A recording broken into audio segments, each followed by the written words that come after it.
कानी बहू। किशोरी लाल जी के बेटे राघव की शादी की बात जगह जगह चल रही थी, लेकिन किशोरी लाल जी को कोई लड़की पसंद ही नहीं आती थी। और उसकी एक ही वजह थी, किशोरी लाल जी का लालची होना। उनको लड़की वालों से मोटा दहेज चाहिए था और इसी चक्कर में एक दिन वो एक बहुत पैसे वाले के घर अपने बेटे का रिश्ता लेकर पहुंचे।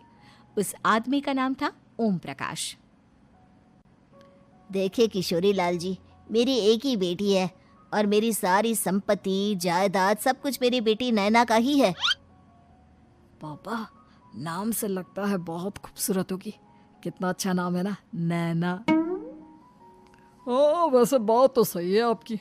अब इतना पैसा है, जमीन जायदाद है, इकलौती बेटी, आप भी क्या करेंगे? सब कुछ उसे ही देंगे ना। बिल्कुल ठीक पहचाना आपने। बस बेटी की शादी और सारी जायदाद उसके नाम। पापा, बिना देखे हाँ कर दीजिए ना। इतना अच्छा रिश्ता फिर कहाँ मिलेगा? माला माल हो जाएंगे हम। मैं अपनी बेटी को बुलाता हूँ। अरे नहीं नहीं नहीं नहीं, आपकी बेटी का नाम नैना है, सुनकर ही लगता है बहुत सुंदर होगी।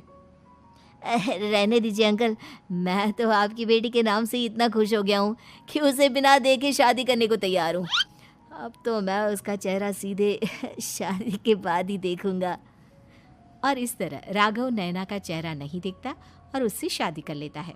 शादी के बाद अपनी सुहाग रात पर जब राघव नैना का घूंघट उठाकर देखता है तो नैना की आंखें बंद थी। कितने खूबसूरत हो तुम नैना, जरा अपनी आंखें खोलकर मेरी तरफ देखो तो सही। नहीं, मुझे शर्म आती है। अरे, मैंने तुम्हें शादी से पहले भी नहीं देखा, और अब अगर तुम आंखें खोलकर मुझे देखोगी भी नहीं तो मुझे अच्छा कैसे लगेगा? इससे पहले कि नैना अपनी आंखें खोलकर राघव की तरफ देखती, अचानक से लाइट चली गई और राघव नैना को पूरी तरह से देख भी नहीं पाया। अगली सुबह नैना राघव के लिए नाश्ता बनाकर लेकर आई। अरे ये क्या, आधा पराठा सेका हुआ है और आधा बिल्कुल कच्चा। ये तुमने क्या किया नैना? बहू, तुमने क्या आधा पराठा तवे से नीचे लटका कर रखा था, जो आधा सेका है और आधा कच्चा? मुझे जितना दिखेगा उतना ही तो सीखूंगी ना पापा जी। जहाँ जहाँ मुझे नजर आ रहा था वहाँ मैंने सीख लिया, जहाँ जहाँ नहीं दिखा वहाँ कच्चा रह गया होगा। इसका क्या मतलब है? ये कैसा मजाक कर रही है तुम? अरे बहू, तुमने इतना लंबा घूंघट क्यों लगाया हुआ है? देखो, हमारे घर में बहुओं को बेटी की तरह रखा जाता है, और फिर तुम तो इतना सारा माल लेकर आई हो। देखो, ये घूंघट डालकर रखने की कोई ज़रूरत नहीं है। हाँ नैना, पापा जी ठीक कह रहे हैं, तुम तो आराम से रहो, अपना ही घर समझो। नैना अचानक से अपना घूंघट उठा लेती है। अरे ये क्या पापा, नैना की तो एक आंख फूटी हुई है। नाम से नैना, लेकिन ये तो कानी बहू निकली। मेरे साथ धोखा हुआ है, धोखा। बिना दिखाए अपनी कानी लड़की मेरे संग ब्याह दी। मुझे कानी भी नहीं चाहिए। मुझे अभी ओम प्रकाश जी से बात करनी पड़ेगी। आखिर उन्होंने मेरे साथ ऐसा किया क्यों? अरे, आप लोगों ने ही तो पापा से कहा था कि आप लोग शादी से पहले मुझे देखना नहीं चाहते। अब मेरे पापा पर क्यों इल्जाम लगा रहे हैं? अरे लेकिन उन्हें बताना तो चाहिए था ना कि तुम कानी हो, एक आंख से तुम्हें दिखाई नहीं देता। किशोरी लाल और राघव नाराज होकर ओम प्रकाश को अपने घर बुलाते हैं। पापा जी, ये आपने क्या किया? शादी से पहले बताया क्यों नहीं कि नैना की आंखों में परेशानी है? अरे, आप ही ने तो लड़की देखने से मना कर दिया था। और लेकिन आप बता तो सकते थे। आपको तो हमारी बेटी की प्रॉपर्टी चाहिए थी, वो भी पूरी की पूरी। अब क्या हुआ अगर उसे आधा दिखाई देता है? प्रॉपर्टी तो आपको पूरी मिल गई ना। अरे ये क्या बात हुई? मेरी शादी प्रॉपर्टी से नहीं, आपकी बेटी से हुई है। अब ये तो पहले सोचना चाहिए था, तब तो मेरी प्रॉपर्टी देखकर तुम्हारी जुबान लप लपा रही थी। लेकिन मैं कानी लड़की को अपनी बीवी बनाकर नहीं रख सकता। पापा, कुछ करिए ना आप। हाँ, करता हूँ। देखिए ओम प्रकाश जी, आप हमारे साथ ऐसा नहीं कर सकते। और तुम देखो, अगर तुमने मेरी बेटी से शादी तोड़ी ना, तो जो भी प्रॉपर्टी मैंने तुम्हें दी है वो तो पूरी की पूरी वापस ले ही लूँगा, और आधी प्रॉपर्टी तुम्हारी भी लूँगा। अरे मेरी आधी प्रॉपर्टी भला क्यों लेंगे आप? इसलिए क्योंकि मेरी बेटी को आधा नज़र आता है और उसकी नज़र अभी तक तुम्हारी आधी जायदाद पर ही पड़ी है। अब तुम उसे घर से निकालोगे तो कुछ तो लेकर जाएगी ना। और अगर हम आपकी बेटी को अपने घर की बहू बनाकर रखे तो?